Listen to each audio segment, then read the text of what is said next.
J'ai étudié les plans de cette ville avec la plus grande rigueur. Et pourtant, je n'y ai jamais trouvé de rue Wresthold. Je ne me suis pas contenté des plans de cartes récents. Je sais que les noms changent.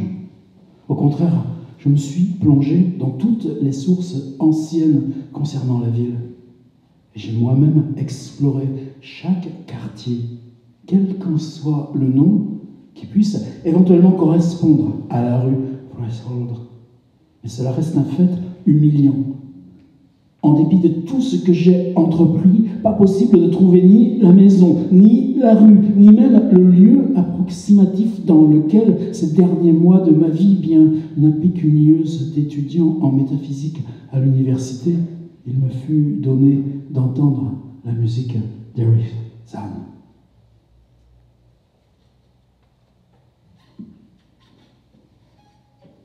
Que ma mémoire en soit comme fracturée, je m'en étonne pas.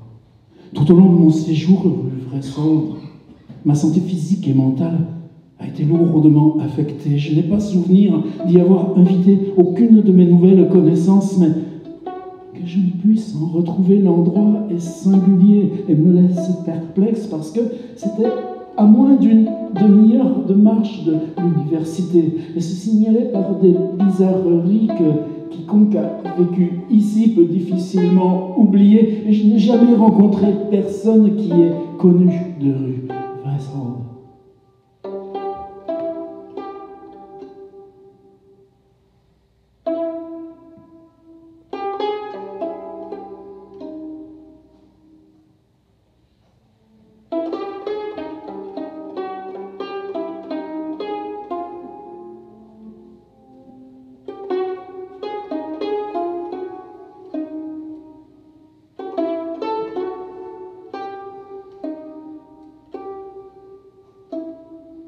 La rue Wresthold commençait au-dessus d'une rivière sombre, bordée par deux entrepôts aux hauts murs de briques aveugles qu'elle enjambe par un pont solennel de pierre noire.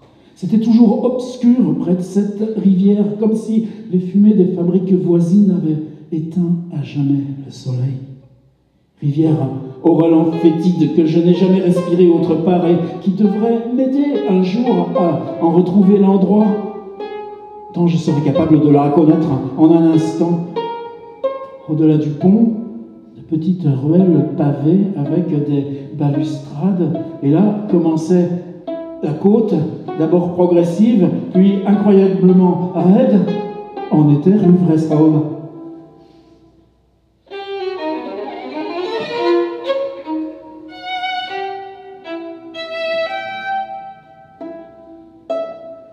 Je n'ai jamais vu de rue aussi étroite et pentue que la rue Wresthold.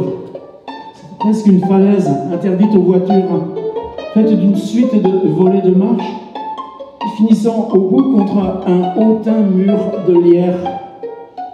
Des pavés irréguliers, ici des dalles de pierre, ici des pavés de bois, parfois la terre nue où survivait tristement une végétation grise. Les maisons étaient hautes, au toit encore plus haut, vieux, plus que vieux, penchant follement en arrière, en avant, de côté. De temps en temps, deux maisons face à face penchaient tellement qu'elles se rejoignaient au-dessus de la rue comme une arche contenant la lumière loin du sol et constituant littéralement par-dessus la rue comme des ponts de maison à maison.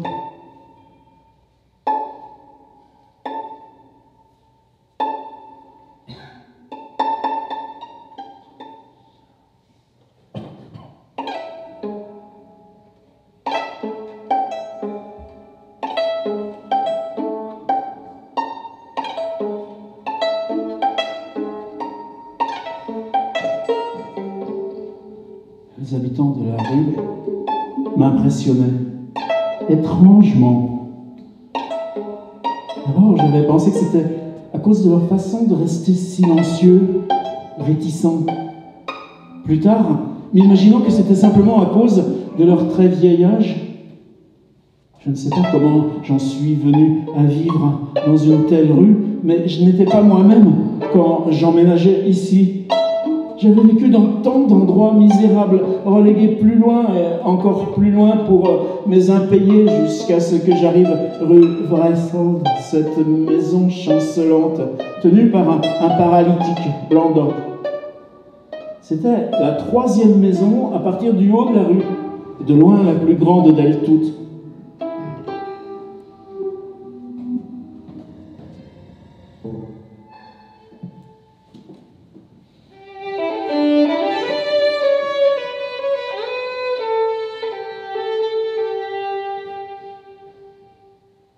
Ma chambre était au 4e étage.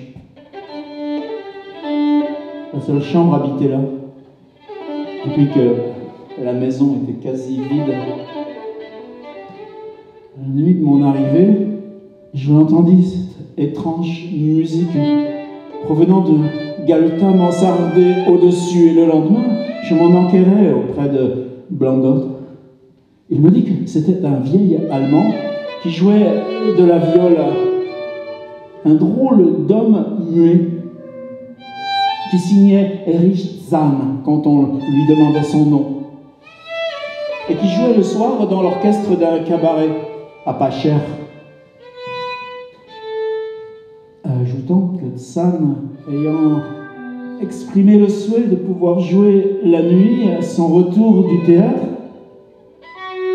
que c'était la raison du choix de cette mansarde haute, isolée, dont la fenêtre en pignon était le seul point duquel on pouvait voir, par-dessus la maison d'en face, toute la ville et le panorama au-delà.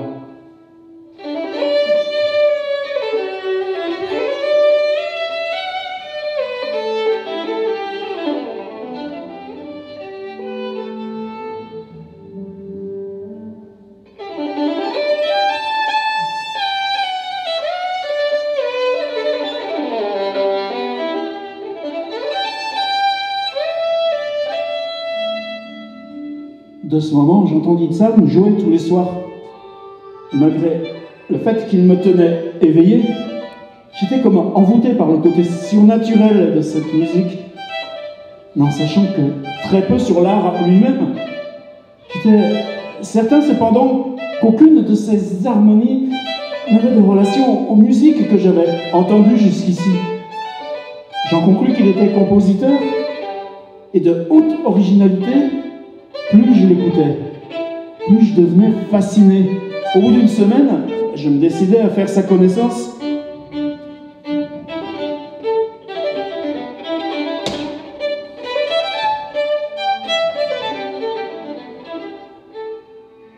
Un soir, alors qu'il revenait de son travail, j'interceptai Zahn dans l'escalier. Je lui dis que j'aimerais faire sa connaissance et, si possible, l'écouter quand il jouerait. C'était un petit homme courbé, voûté, aux habits miteux, des yeux bleus un peu grotesques, un visage vaguement satirique. Le crâne presque complètement chauve. Au premier mot que je lui dis, il sembla en colère, effrayé. Ma gentillesse évidente, cependant, le fit fléchir à contre-cœur. Le muet me fit signe de le suivre dans l'obscur, grinçant et branlant escalier. Sa chambre, une des deux seules mansardes des combles, était côté ouest, juste en face de ce grand mur qui fermait la rue. Elle était plutôt grande, semblait même plus grande à cause de son extraordinaire austérité et de son abandon. De mobilier, il n'avait qu'un étroit lit de fer, un broc écaillé, une table mince, une haute étagère à livres, un pupitre de fer et 3 chaises vénérables. Les partitions s'empilaient en désordre, à même le plancher.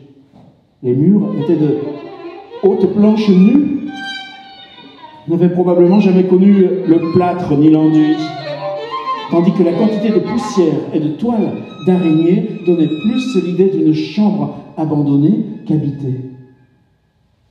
À l'évidence, le monde de beauté d'Erich Zahn résidait dans le lointain cosmos de l'imaginaire.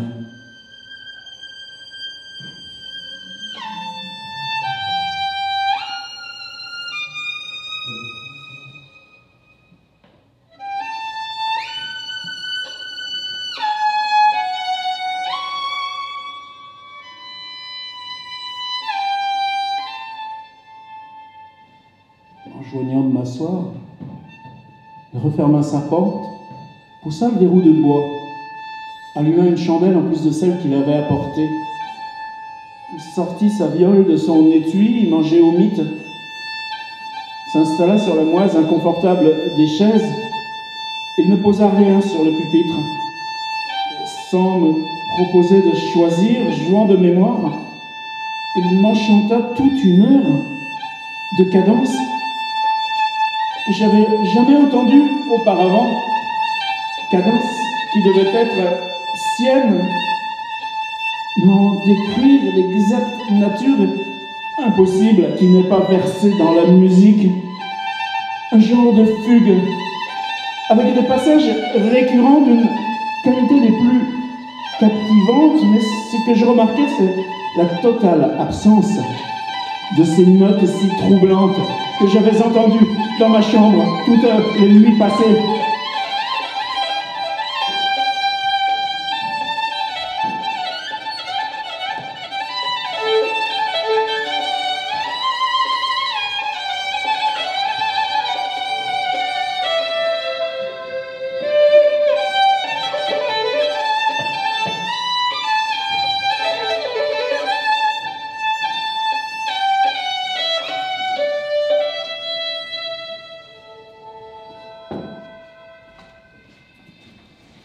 Ces notes obsédantes, je m'en souvenais, elles avaient souvent bourdonné, sifflé intensément jusqu'à moi. Quand il posa son archet, je lui demandais s'il pouvait m'en interpréter aussi quelques-unes. À peine je posais ma question que le visage ridé et satirique perdit son expression ennuyée et blasée, celle qu'il avait eue en jouant, et sembla reprendre d'un coup ce mélange curieux de colère et de peur que j'avais remarqué tout à l'heure en accostant le vieil homme. D'abord, j'essayais de la persuasion, traitant à la légère ce que je prenais pour des fantaisies séniles. J'essayais même de provoquer une réaction plus violente de mon hôte en sifflotant quelques-unes de ces cadences entendues la nuit précédente. Ça ne dura qu'un instant. À peine le musicien muet reconnut-il ce que je sifflais que son visage se tordit avec une expression au-delà de toute analyse, appliquant souvent sa longue main froide et osseuse sur la bouche, faisant taire mon imitation grossière. Et comme il le faisait, il prouva encore mieux son excentricité en lançant un regard effrayé à cette fenêtre, unique fenêtre close d'un rideau, comme de peur qu'un intrus, ce qui était doublement absurde vu la hauteur et l'inaccessibilité de la mansarde au-dessus des toits adjacents, et que sa fenêtre étant le seul point, selon ce que le concierge m'avait dit, depuis lequel on pouvait voir toute la ville par-dessus le sommet du mur d'en face.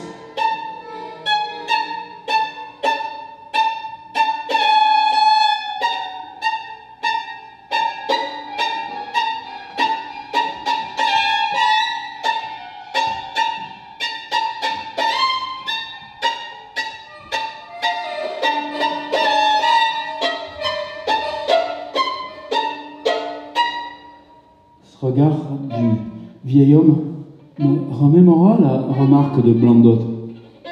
Par pur caprice, j'éprouvais le souhait de découvrir les toits au clair de lune, les lumières de la ville, par-delà la colline, ce vaste et vertigineux panorama que seul de tous les occupants de la rue Wresthold, le vieux grincheux de musicien pouvait contempler.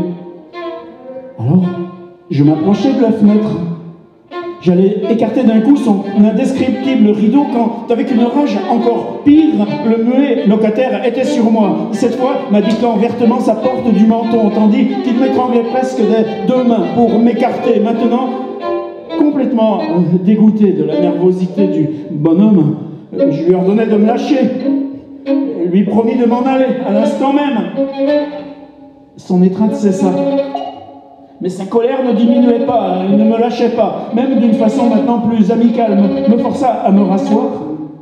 et d'une expression de bonne volonté s'assit à sa table en fouillis et se mit à écrire tout un tas de mots dans la langue laborieuse d'un étranger.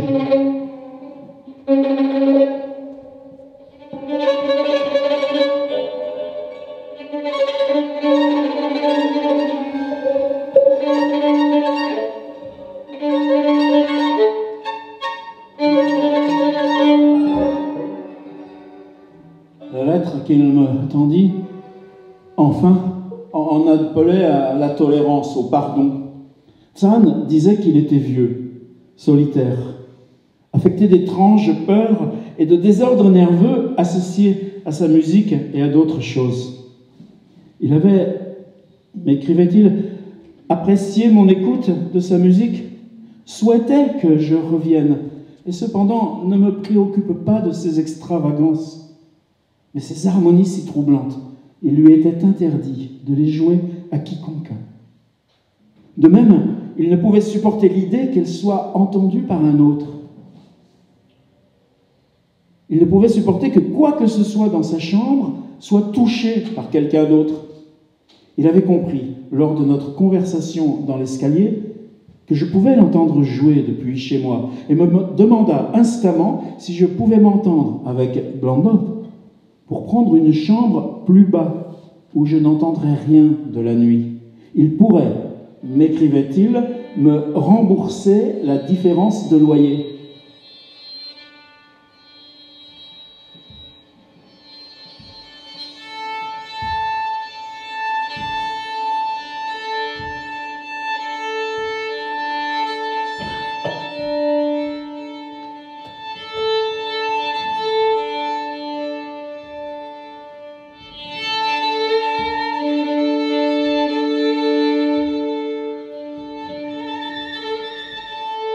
Comme j'étais assis à déchiffrer sa langue exécrable,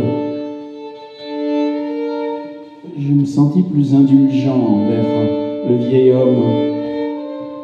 Sans doute, il était la victime de troubles nerveux et physiques.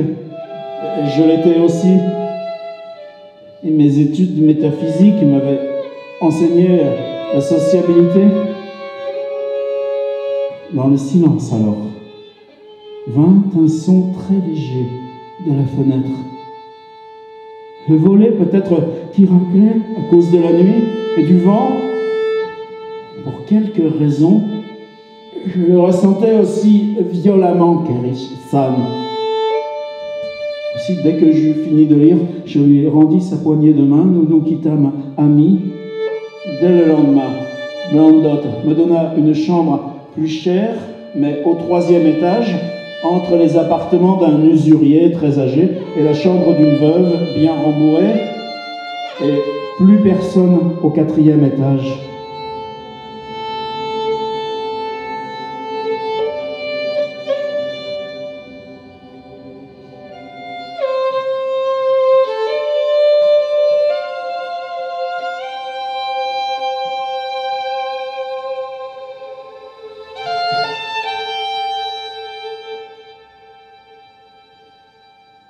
Je ne fus pas long à découvrir que le souhait de Sam de bénéficier de ma compagnie n'était pas aussi grand qu'il me l'avait semblé quand il tentait de me persuader de quitter mon étage.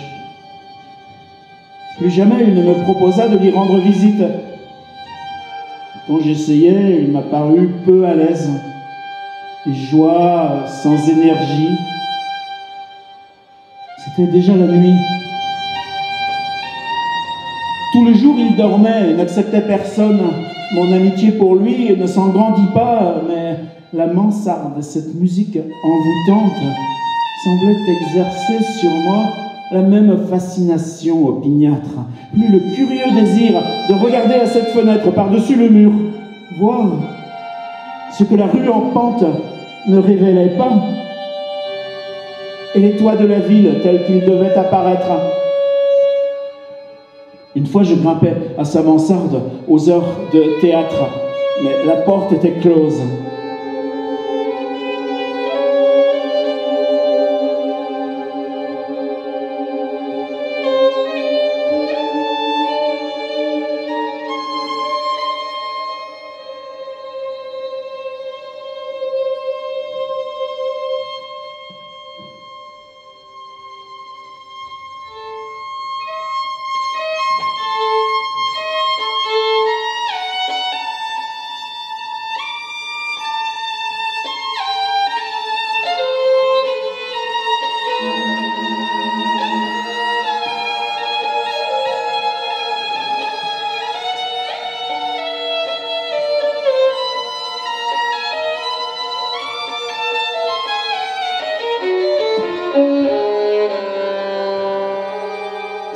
réussi à faire, c'est de réentendre ce jeu nocturne du vieux muet.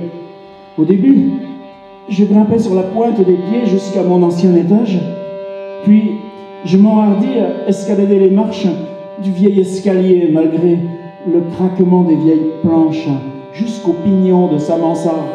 Là, dans le petit couloir, devant la porte barrée et le trou de serrure occulté, j'ai souvent entendu ces sons qui me remplissaient d'une terreur indéfinissable.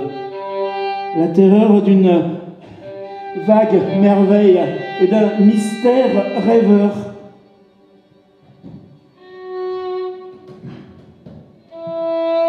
Ce n'était pas que ces sons fussent affreux, non, ils ne l'étaient certes pas. Ce qu'ils entretenaient de vibrations n'appartenait à rien qu'on puisse relier à la terre. À certains intervalles, ils atteignaient une qualité symphonique qu'on pouvait difficilement concevoir être produite par un seul interprète.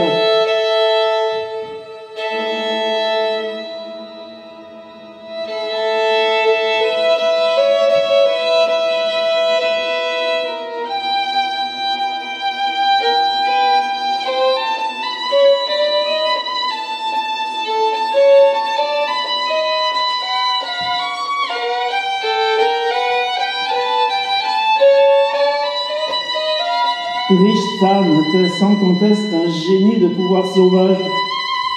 Comme les semaines passaient, le jeu grandissait, plus sauvage encore, tandis que le vieux musicien semblait de plus en plus hagard et furtif en me croisant, à en faire pitié.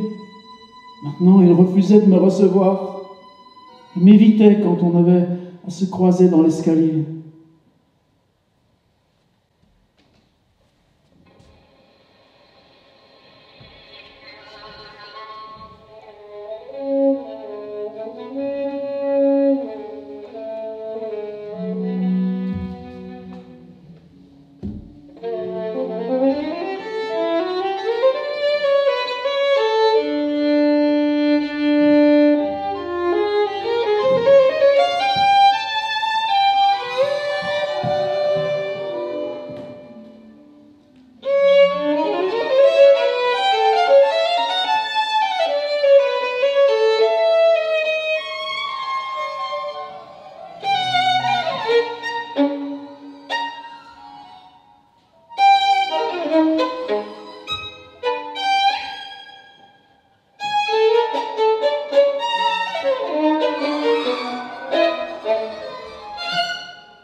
Alors, une nuit que j'écoutais à sa porte, j'entendis sa viole hurlante basculer dans un vacarme de sons chaotiques. Un pandémonium qui m'aurait fait douter de mon propre état mental, non pas provenant de derrière cette porte fermée, mais comme preuve d'une horreur réelle. L'affreux cri inarticulé que seul un muet pouvait proférer et qui grandissait par moments à la plus terrible peur ou anxiété. Je frappais à sa porte, mais n'obtins pas de réponse. Alors j'attendis dans le couloir noir, tremblant de froid, de peur, jusqu'à entendre ce faible effort du musicien. Pour se relever du sol, il était tombé en s'aidant de sa chaise pensant qu'il reprenait difficilement conscience après une attaque ou bien qu'il était évanoui. Je recommençais à frapper, je criais mon nom en croyant le rassurer. J'entends San aller à sa fenêtre, fermer à la fois le volet et le châssis, puis tituber jusqu'à la porte qu'il déverrouilla en chancelant pour me faire entrer. Cette fois, son plaisir à me voir auprès de lui n'était pas fin. Et son visage encore distordu rayonnait de confiance quand il s'agrippa à mon manteau comme un enfant s'agrippe aux jupes de sa mère.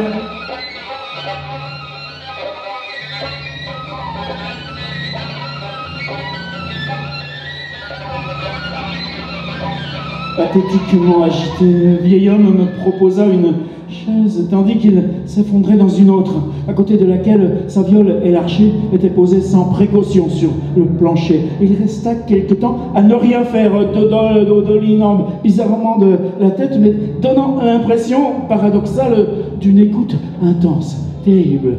Alors, il sembla satisfait. Rapprochant sa chaise de la table, il écrivait une brève note, me l'attendit, retourna à la table, se mit à écrire rapidement, sans s'arrêter. La note m'implorait au nom de la pitié et eu égard à ma propre curiosité, puisque j'étais ici,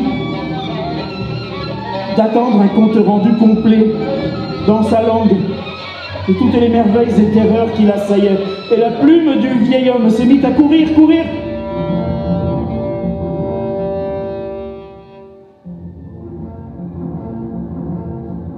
C'est peut-être une heure plus tard. J'attendais toujours. Les pages que le vieux musicien accumulait s'empilaient fiévreusement. Quand je vis San réagir comme au soupçon d'un horrible choc, il n'y avait pas à se tromper, il regardait le rideau de la fenêtre, écoutait en frissonnant. Alors, il me sembla que moi aussi j'entendais un son. Ce n'était pas un son horrible, plutôt un son lancinant et bas, une note musicale infiniment distante, suggérant un interprète dans une des maisons du voisinage. Dans quelques demeures, par-delà le mur de lierre, au-dessus duquel je n'avais jamais été capable de voir. Sur San, l'effet était terrible, à un point que, lâchant sa plume, il se releva soudain, attrapa sa viole, commença à déchirer la nuit du jeu le plus fou que j'avais jamais entendu de son archer à travers la porte fermée.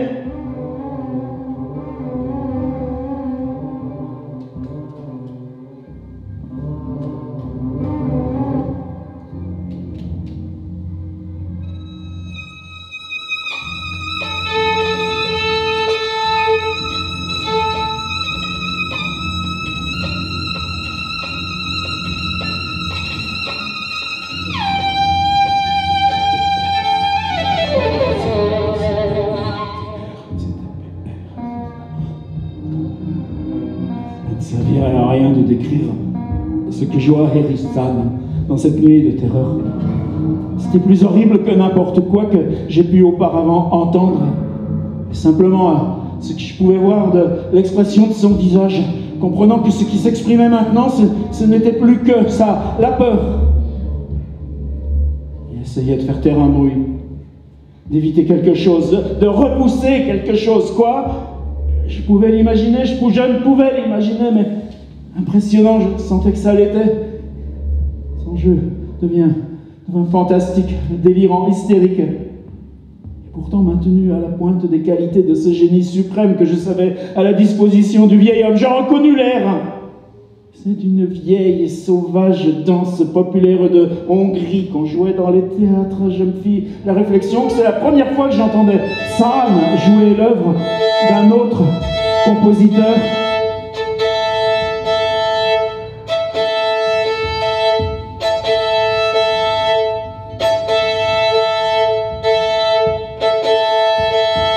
Plus fort.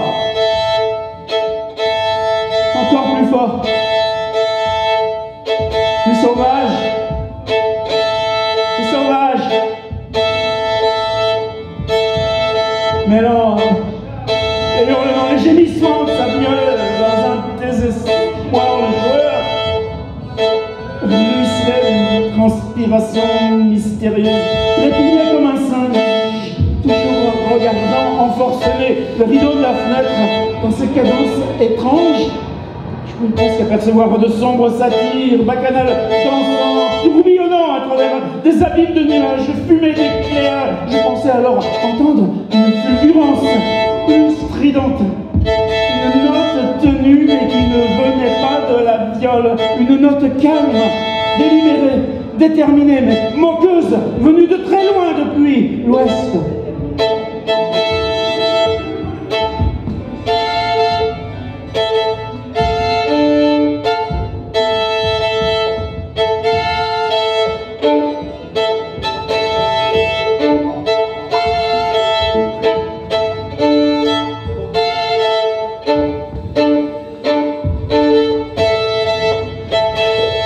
À ce point, le volet commença de secouer dans le vent hurlant de la nuit qui le fit sauter comme en réponse à son jeu fou de l'intérieur. La viole hurlante de Sam arrachait d'elle-même des sons que jamais je n'aurais cru qu'une viole pouvait émettre. Le volet se détacha, secoua plus fort, commença à taper contre la fenêtre. Alors la vitre se brisa en se fracassant sous les impacts répétés. Un vent froid se précipita, faisant vaciller les chandelles et mourir les pages que Sam avait commencé d'écrire à propos de son horrible secret. Je regardais Sam. Je vis qu'il était au-delà de l'observation consciente. Ses yeux protubérants, bleus, vitreux, étaient aveugles. Aveugle et mécanique, son jeu effréné, orgie méconnaissable qu'aucun récit ne saurait rendre.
Une soudaine rafale, plus forte que les autres, fit s'envoler son manuscrit et l'emporta par la fenêtre.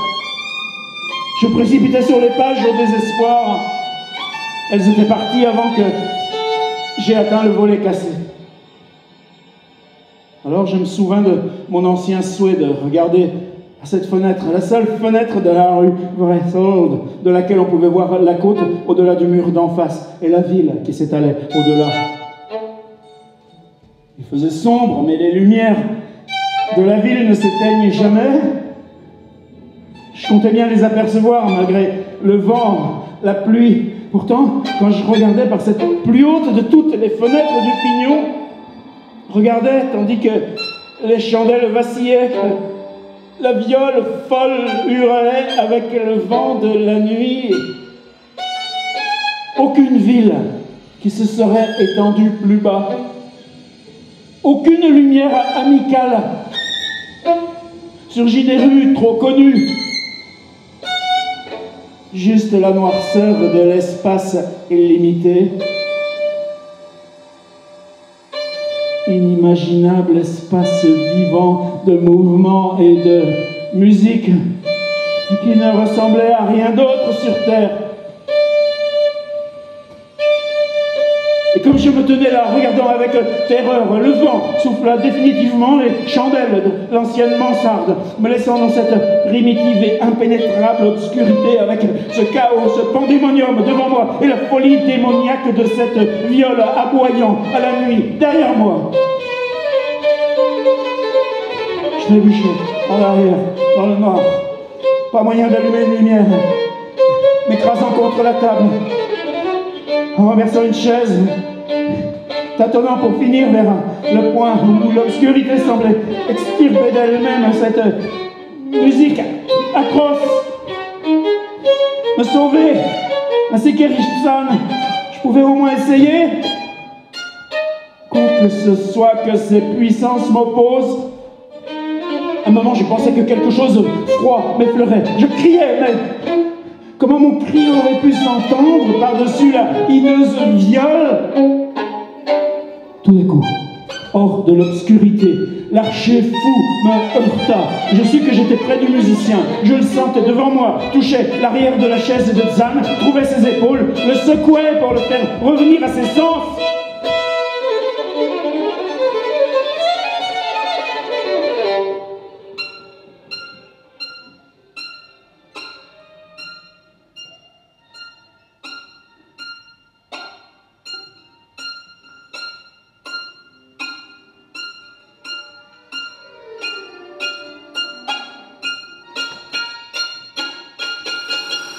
Il ne réagissait pas. Et toujours la viole hurlait sans relâche. J'avançais les mains jusqu'à sa tête, dont j'arrivais à faire cesser le hochement, lui criait dans l'oreille qu'on devait tous les deux échapper aux choses inconnues de la nuit. Il ne me répondait pas. Il me diminuait la frénésie de son effarante musique, tandis qu'à travers toute la mansarde, des bourrasques de vent semblaient danser dans la nuit, le tohu-bohu.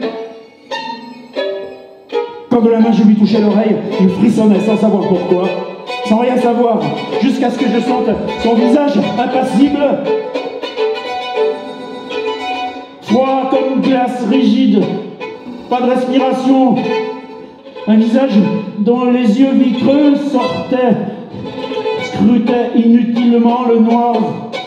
Alors, par quelques miracles, trouvant la porte et le gros verrou de bois, je plongeais d'un seul coup, loin de ses yeux protubérants et fixes dans la nuit. Je plongeais loin de cette morbide et maudite viole dont la furie augmentait encore.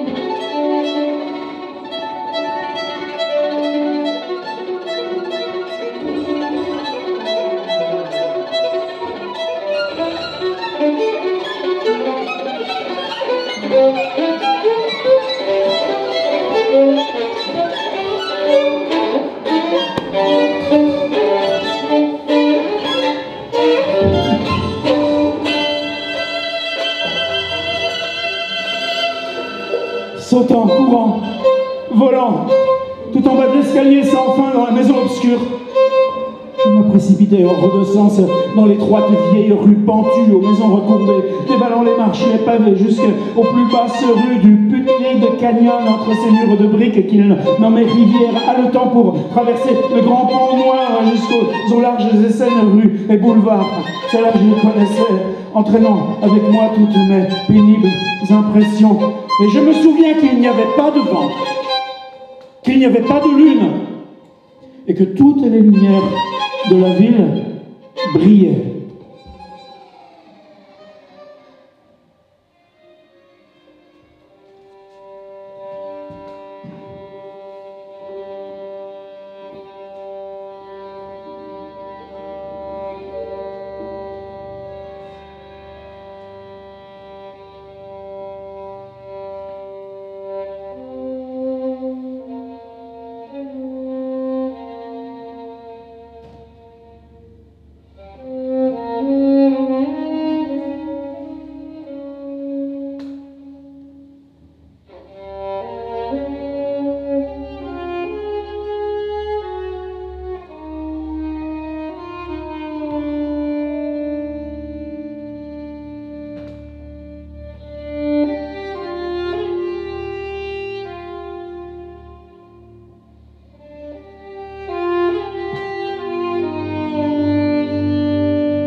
en dépit de mes plus attentives recherches et enquêtes. Je n'ai jamais depuis lors pu retrouver la rue Wressall. Mais en suis-je si déçu? Que ce soit pour cela ou pour la perte d'invraisemblables abîmes des pages qu'il venait d'écrire et qui seul aurait pu expliquer la musique Terry Sam.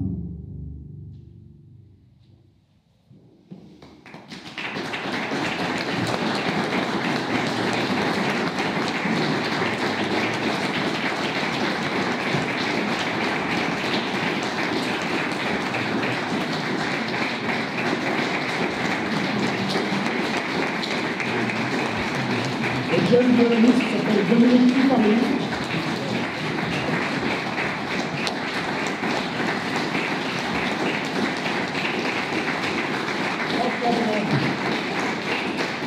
Et puis l'autre là, surtout la création sonore. Vous avez remarqué ce dispositif immersif en 4 points. C'est une création de Christoph Hauser qui est dans l'obscurité derrière.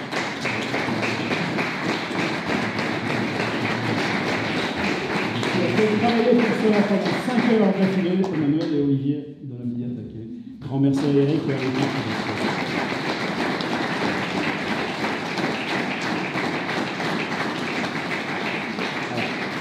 Après ça, il y en a au moins 60 autres. Merci à tous et toutes. Merci à François Bon et à Dominique Pifarelli et à son équipe. Et merci à vous d'être venus nombreux.